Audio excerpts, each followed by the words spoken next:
My product smells really bad. What could be wrong? Me, Dex. Check your ingredients, right? Especially if the product smells really bad, like right from the start, like not as if after a few weeks of formulating or a few months, your product starts smelling bad, even when it was smelling good. For that one is a different case entirely. That one is a different issue. But when you're formulating the product or you finish formulating the product, you notice that the product has a very bad smell, then it is your ingredients. Guys, there are some ingredients that are very good, very beneficial to your scalp, to your hair, but they smell really bad. Let me give an example. Neem oil. Oh my god. The day I even smelled neem extract, like I thought neem oil smelled bad. But when I smelled neem extract, I can never even use that in my product. The smell is so bad.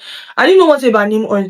Neem oil is very effective. It works for dandruff, it works for eczema, it works for scalp psoriasis, like it works for inflammation of the scalp and so many issues, right?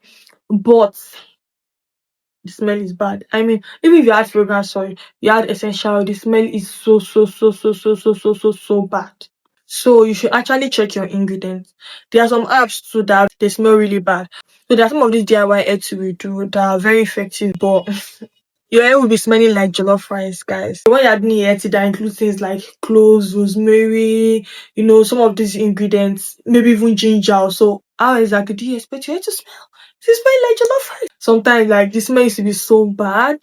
So if you make a product and the product is smelling really, really, really bad, then you should actually check the ingredients that you use.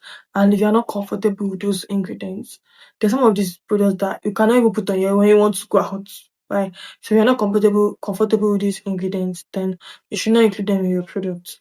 Yeah. So whenever you are watching this, follow me and subscribe to my YouTube channel. And our 30 days challenge is still on. So see you in my next video. Bye.